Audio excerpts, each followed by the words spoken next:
Hello everyone, welcome again to the class of accountancy. Previous class में हम लोगों ने पढ़ा था कि at the time of admission जब हम एक लॉन्ग क्वेश्चन अटेम्प्ट कर रहे हैं, पूरा लॉन्ग कंप्लीट क्वेश्चन जो 6 मार्क्स या 8 मार्क्स में पूछा जाता है, तो उसमें कौन कौन सी जर्नल एंट्रीज करते हैं, ये हमारा लास्ट लेक्चर था। अब आज हम पूछ रहे हैं कि अगर क्वेश्चन हमें अकाउंट्स बनाने को कहता है, पैटर्न ही होता है या तो क्वेश्चन एंट्रीज पूछता है या अकाउंट पूछता है, या कई बार ऐसा भी हो जाता है कि एंट्री प्लस अकाउंट दोनों पूछ लेता है। एडमिशन में जो लॉन्ग क्वेश्चन बनता है उसमें ये हो सकता है कि आपसे कहा जाए कि जर्नल एंट्री करिए और एक पार्टनर्स कैपिटल अकाउंट बनाइए। तो जर्नल एंट्रीज मैंने आपको कल बताई थी प्रीवियस क्लास में कैसे कैसे हम लोग एंट्रीज करते हैं। अब हम लोग आज सीखने जा रहे हैं, टॉपिक हमारा है accounts to be prepared in long question. एक लॉन्ग क्वेश्चन जो हम कर रहे हैं, तो आपको पहले बता चुका हूं मैं कि यहाँ पर एक तो रिवैल्यूएशन अकाउंट बनता है, purpose to calculate the profit और लॉस ऑन रिवैल्यूएशन, और दूसरा अकाउंट बनेगा पार्टनर्स कैपिटल अकाउंट। और कैपिटल अकाउंट क्यों बनता है?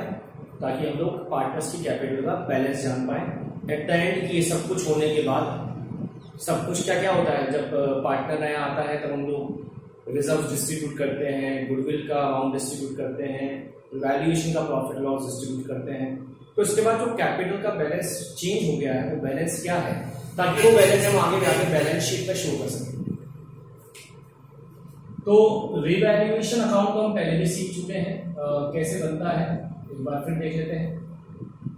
बहुत ही कॉमन और बहुत ही सिंपल अकाउंट है, लेकिन हाँ इस अकाउंट के मार्क्स आपको मिलते हैं, तो इसलिए इसको हम दोबारा सीख लेते हैं।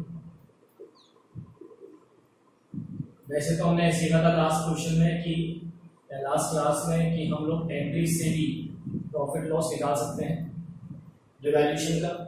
रिवैल्यूएशन कितनी बार डीआर हुआ, कितनी बार सीआर हुआ, डिफरेंस का अमाउंट आप प्रॉफिट रीड कर लीजिए, प्रॉफिट या लॉस जो भी है। अकाउंट बनाकर भी आप प्रॉफिट लॉस निकाल सकते हैं, ठीक है।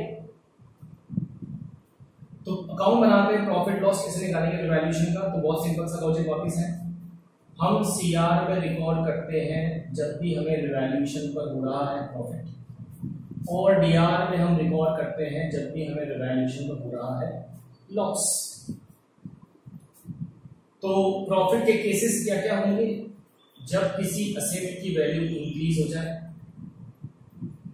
इंक्रीज्ड बाय जितने से इंक्रीज होगी, या फिर किसी लायबिलिटी की वैल्यू घट जाए, डिक्रीज्ड बाय जितने से कम हो जाए। इसी तरह जब असेट की वैल्यू डिक्रीज होगी या मानी लॉस होगा तो हम डेबिट में लिखेंगे डिक्रीज बाय, और इसी तरह किसी लायबिलिटी की वैल्यू अगर इंक्रीज हो जाती है इंक्रीज बाय तो हम लोग डेबिट में लिखेंगे। तो ये दो केस हमारे पास लॉस के हैं, दो केस प्रॉफिट। अब इसके अलावा अगर मान लीजिए कोई नई लायबिलिटी क्रिएट हो जाती है, नई लायबिलिटी या कोई नई असेट आ जाती है, रिवैल्यूएशन करने में पता चल रहा है कि हमने पहले कोई असेट ऐसी थी जो दिखा नहीं रखी थी। ऐसे बुक में लिखा आएगा क्वेश्चन में कि जैसे सपोज करें कोई एक्रूड इनकम है, एक्रूड इनकम मींस कमाली मिली नहीं, बट हमने उसको रिकॉर्ड नहीं करा। अब क्वेश्चन कह रहा है accrued income is decided to be recounted for. Accounted for का मतलब हम उस पर काउंटिंग करना चाहते हैं। तो कोई अनरिकॉर्डेड जो पहले असेट थी हमने रिकॉर्ड नहीं कर रखी, अब उसको रिकॉर्ड करेंगे तो ये भी मान ली प्रॉफिट। इसमें हमको देखना है सीधे सीधा अमाउंट कितना हो रहा है उस असेट का, क्योंकि पहले तो हमने कुछ दिखाई नहीं रखा, तो इंक्रीज डिक्रीज की बात नहीं है। अगर हमें कोई असेट दिख रही है अब नहीं आ रही है क्वेश्चन में, तो हम लोग अनरिकॉर्डेड असेट के नाम से असेट का इंक्रीज ही हो रही है असेट एक तरीके से, पहले तो कुछ थी ही दिखाई नहीं, लेकिन बढ़ रही तो हम प्रॉफिट मान के इसको दिखा देंगे बाय साइड। और अगर कोई लायबिलिटी जो अनरिकॉर्डेड है वो हम यहाँ दिखा देंगे, जो उसका रेस्पेक्टिव अमाउंट है। लायबिलिटी बढ़ेगी, कोई रिकॉर्डेड नहीं है, मान लीजिए जैसे हमने कहा कि कोई वर्कमैन कंपनसेशन का क्लेम बन रहा है आपके ऊपर, और वर्कमैन कंपनसेशन का कोई रिजर्व हमारे पास नहीं है, तो हमारे लिए क्लेम बन रहा है, हमको देना पड़ेगा, या कोई दूसरा क्लेम बन रहा है तो ये मान ली लॉस है, लायबिलिटी बन रही है, तो हम लोग रिवैल्यूएशन के डेबिट साइड में इसको पोस्ट करते हैं। तो ऐसा भी हो सकता है, ऐसा भी हो सकता है मान लीजिए कोई इनकम या प्रॉफिट आपको मिल रहा है, रिवैल्यूएशन करने पर आपको पता चल रहा है कि मुझे एक इनकम हो रही है या कोई प्रॉफिट हो रहा है, जैसे मान लीजिए कोई बैड डेट्स रिकवर्ड हो गई, रिवैल्यूएशन करने पर पता चला कि हमें कोई पुराना डेटर था जिसके हमने अकाउंट बैड डेट्स मानते हुए राइट ऑफ कर दिया था, अब हमको पैसा दे रहा है। तो यहां भी पैसा दे रहा है, इनकम हो रही है, असेट बढ़ रही है। असेट क्या बढ़ रही है? Bank balance. इनकम एक्सपेंसेस को रिकॉर्ड नहीं करना है क्योंकि वो नॉमिनल नेचर के उनका अकाउंट ओपन नहीं करना, उनके जगह हमने कौन सा अकाउंट ले रखा है? रिवैल्यूएशन। तो अगर बैड डेट्स रिकवर्ड भी होती है, जनरली एंट्री क्या होती है? Bad debts account, bank account या तो बैड डेट्स रिकवर्ड। तो हम लोग बैंक हमारी एसेट को बढ़ा देंगे और बैड डेट्स रिकवर्ड को क्रेडिट करने की जगह क्रिएट कर देंगे कौन सा अकाउंट? रिवैल्यूएशन। इसी तरह मान लीजिए अगर हम कोई एक्सपेंस पे कर रहे हैं,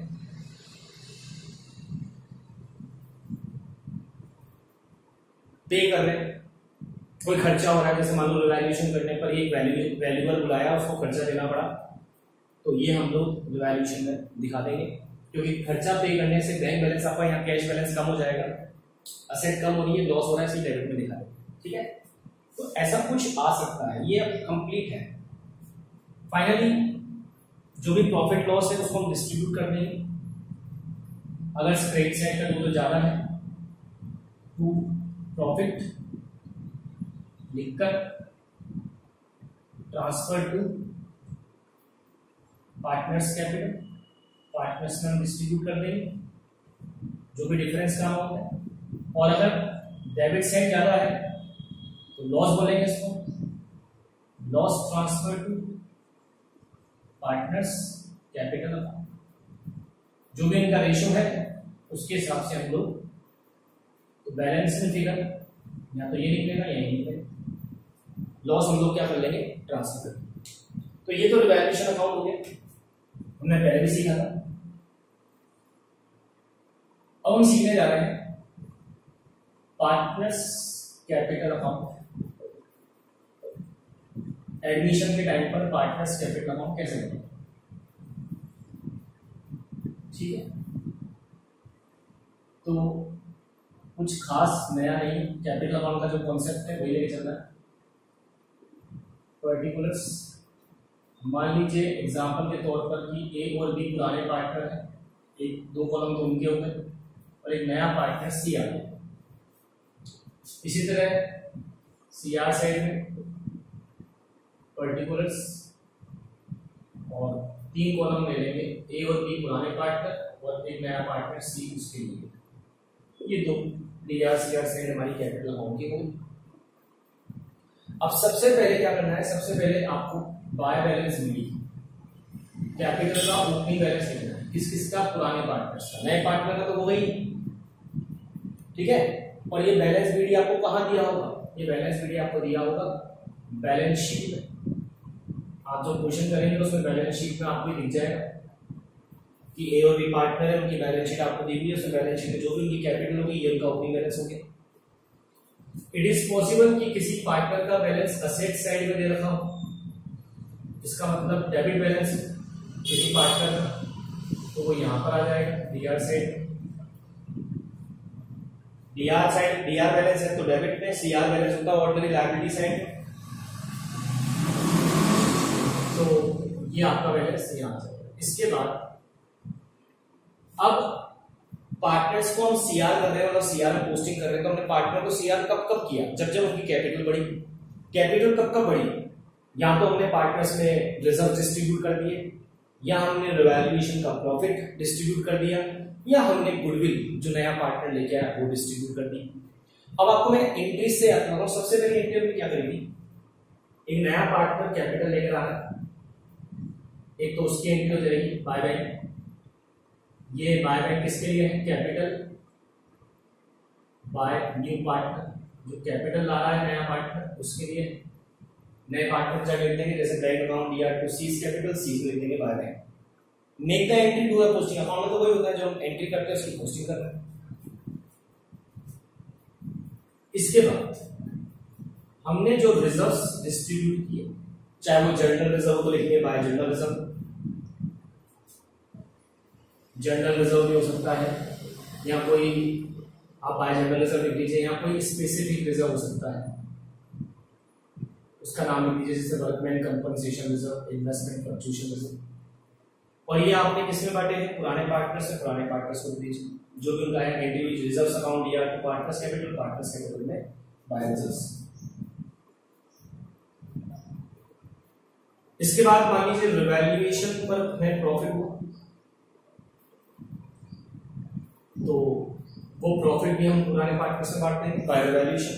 रिवैल्यूएशन लिखा हमने to partners capital, partners capital लिखेंगे बाय रिवैल्यूएशन, पोस्टिंग कर देंगे डबल एंट्री सिस्टम से। और क्या आ सकता है, नया पार्टनर गुडविल लेकर आता है तो हम लिखते हैं प्रीमियम फॉर गुडविल। जो गुडविल वो लेके आता है उसको नहीं लिखेंगे, उसको बांट देंगे हम सैक्रिफाइसिंग पार्टनर्स। ये हम लिखेंगे कब, जब नया पार्टनर गुडविल या तो कैश में लेके आता है, और अगर कैश में नहीं लाता है तो हम लिखते हैं जैसे उसका करंट अकाउंट, जैसे नया पार्टनर कौन है, सी है, तो लिख देंगे सीज करंट अकाउंट। गुडविल या तो लाएगा तो कौन सा अकाउंट बोलते थे अपन, प्रीमियम फॉर गुडविल, तो प्रीमियम फॉर गुडविल के नाम से डिस्ट्रीब्यूट होगा। और अगर गुडविल कैश में नहीं ला रहा है तो फिर हम लिखेंगे सीज करंट अकाउंट, से करंट अकाउंट को डेबिट कर देंगे और गुडविल बांट देंगे पार्टनर्स में उनके सैक्रिफाइसिंग रेशियो। इस तरह कैपिटल पार्टनर्स की बढ़ेगी, नए पार्टनर के कॉलम में सिर्फ उसकी कैपिटल आएगी जो लेकर आएगा, बाकी कुछ भी नहीं आएगा नया पार्टनर, ठीक है। गुडविल भी जो लाएगा वो उसका तो है नहीं, इन दोनों में बांट देंगे। अब आते हैं डेबिट साइड। डेबिट साइड में क्या हो सकता है, जैसे कोई एक्यूमुलेटेड लॉसेस है, जैसे P&L है, मान लीजिए P&L का DR बैलेंस है, कैपिटल कम होगी लॉस को बांट लेते हैं। इसी तरह कोई एडवर्टाइजमेंट सस्पेंस है, पुराने पार्टनर से बांट देंगे, सब लॉस है। इसी तरह कोई गुडविल अकाउंट ऑलरेडी ओपन है, अकाउंट ओपन इन बुक्स, आपकी बैलेंस शीट में गुडविल अकाउंट ओपन है तो मैंने बताया उसको राइट ऑफ करना होता है, बंद करना होता है, बंद कर देंगे तो गुडविल। अब मान लीजिए रिवैल्यूएशन का लॉस हुआ, तो रिवैल्यूएशन अगर लॉस हुआ है तो डेबिट में लिखेंगे, क्योंकि लॉस बांटने से कैपिटल कम होगी। तो जब भी पार्टनर से कैपिटल कम होगी, हर वो चीज जिससे कैपिटल कम होगी उस पर पोस्ट करना है डेबिट में, हर वो चीज जिससे कैपिटल इंक्रीज होगी उसको पोस्ट करना है क्रेडिट। और क्या हो सकता है, सपोज ये जो गुडविल लाए थे पार्टनर, नया पार्टनर लाया था, आपने पुराने पार्टनर्स को दे दी, उनके अकाउंट में क्रेडिट कर दी। अब हो सकता है पुराने पार्टनर ने गुडविल विड्रॉ कर ली, विड्रॉ कर ली तो एक तरीके से उन्होंने पैसा निकाल लिया तो बैंक, अगर प्रीमियम फॉर गुडविल विड्रॉ कर लेते हैं, withdrawn, premium for goodwill withdrawn, PFG withdraw कर दिया, ठीक है। इसके अलावा ये हो सकता है, मान लीजिए कोई असेट पार्टनर ले रहा है, अगर पार्टनर कोई असेट ले जाता है, रिवैल्यूएशन करते टाइम समझ में आ रहा है कि यार ये असेट जो है वो पार्टनर चाहते हैं तो किसी को बेच दें, या वो पार्टनर चाहते हैं कि इसको हम ले जाते हैं, ऐसा कुछ एग्री हुआ पार्टनर्स में कि एडमिशन के समय कोई एसेट पार्टनर लेके जा रहे हैं पुराने पार्टनर, तो लिखेंगे यहाँ पर टू असेट, एंट्री होगी partners capital account DR to asset, तो ये तब लिखेंगे जब असेट पार्टनर ले जाए, असेट लेकर। तो मैक्सिमम आपके सामने ये केसेस आ सकते हैं। इसके बाद फाइनली आप निकालेंगे बैलेंस शीट, क्लोजिंग बैलेंस, और बैलेंस शीट निकालने का लॉजिक क्या होगा, CR सेट जोड़नी है, DR सेट घटानी है, और ये बैलेंस आपको निकालना है बैलेंसिंग फिगर, ठीक है। ये बैलेंस हम लोग निकाल लेंगे बैलेंसिंग फिगर, ठीक है, तीनों की, इट इज बैलेंसिंग फिगर। और ऐसा भी हो सकता है किसी पार्टनर का बैलेंस डेबिट ज्यादा, मतलब डेबिट टोटल ज्यादा आ रहा है, क्रेडिट कम आ रहा है, तो फिर बैलेंस यहाँ पे लिख सकते हैं। ऐसा बहुत कम होगा, लेकिन अगर ऐसा होता है बाय बैलेंस शीट यहां भी आ सकता है, ठीक है, नहीं का तो आ नहीं सकता। तो ये बहुत ऑर्डनरी नहीं होता है, ऑर्डनरी तो यही होता है। इस तरह से हम बनाते हैं पार्टनर्स कैपिटल अकाउंट, और इस तरह हमारा क्वेश्चन कंप्लीट होता है। अच्छा, इस ईयर से इस सेशन में हालांकि आगे बैलेंस शीट भी पूछी जाती है, लेकिन क्योंकि सीबीएसई ने जो सिलेबस में हमारे चेंजेस किए हैं उसमें वो बैलेंस शीट नहीं पूछेंगे आपसे। एक टॉपिक होता है, ध्यान रखेंगे, एक टॉपिक होता है आपके सिलेबस, आपकी बुक्स में जिनसे आप पढ़ रहे हैं, उसमें टॉपिक है एडजस्टमेंट ऑफ कैपिटल। एक टॉपिक है एडजस्टमेंट ऑफ कैपिटल। ये सीबीएसई ने हटा दिया है, इस साल से डिलीट हो गए ये टॉपिक, एडजस्टमेंट ऑफ कैपिटल ये डिलीट हो गया, तो ये आपको नहीं पढ़ना है। और साथ ही साथ उसमें लिखा है कि जहां बैलेंस शीट बनाने वाले क्वेश्चन हैं वो भी उन्होंने हटा दिए हैं। मतलब अब आपसे सीबीएसई इस सेशन 2020-21 में जो सिलेबस उन्होंने हमें रिवाइज करके दिया था, उसमें एक लॉन्ग क्वेश्चन जो इस चैप्टर का बनेगा उसमें या तो वो आपसे एंट्री पूछेंगे या फिर आपसे अकाउंट पूछेंगे। अकाउंट पूछेंगे तो दो ही पूछेंगे, रिवैल्यूएशन और पार्टनर्स कैटेगरी। तो जहां तक अगर 8 मार्क्स का क्वेश्चन बनाने की बात हम करें तो इस बार पैटर्न ये बन सकता है कि हमसे क्वेश्चन कहे कि एंट्री भी करो और प्लस कैपिटल अकाउंट बनाओ। पहले क्या होता था, पार्टनर्स कैपिटल, रिवैल्यूएशन और बैलेंस शीट बनवाई जाती थी। तो अब वो बैलेंस शीट आपसे नहीं बनवा रहे हैं, आगे रिटायरमेंट चैप्टर में बनवा लेंगे बैलेंस शीट, एक तरीके से बनती है। तो आपका लगभग जो है यहाँ पर ये क्वेश्चन इस तरह बन सकता है, ठीक है। या फिर क्वेश्चन रिवैल्यूएशन और पार्टनर्स कैपिटल देकर ही आपको 8 मार्क्स का क्वेश्चन दे दें, और उसमें हो सकता है कि रिवैल्यूएशन के पहले वो 3-4 पॉइंट दे देते हैं हाईएस्ट, अब हो सकता है थोड़े पॉइंट वो बढ़ा दें और 8 मार्क्स का क्वेश्चन बना दें। और ये भी पॉसिबल है कि वो 6 मार्क्स का क्वेश्चन बनाए और केवल ये 2 अकाउंट दे दें, कुछ भी पॉसिबल है। क्वेश्चन का पैटर्न ये भी बन सकता है कि क्वेश्चन लॉन्ग क्वेश्चन है और उसमें आपसे क्वेश्चन कह रहा है कि you are required to prepare revaluation account, you are required to prepare partners capital account, और फिर कुछ कहते हैं कि you are also required to calculate new ratio. आपसे न्यू रेशियो में रिक्वायर कर सकता है, या आपसे कह दिया जाए you are also required to prepare journal entries for goodwill, only goodwill की एंट्री पूछना है इन अकाउंट्स के साथ। तो कोई भी पैटर्न बन सकता है जिस तरह से क्वेश्चन पूछ सकते हैं हमसे, ठीक है। क्योंकि यहां से ये जो टॉपिक है एडजस्टमेंट ऑफ कैपिटल का, ये आपके सिलेबस से डिलीट कर दिया गया, इसलिए इसको हमको डिस्कस भी नहीं करना है। क्लियर है? तो आज की क्लास में हम लोगों ने लगभग अब एडमिशन चैप्टर कंप्लीट कर लिया है।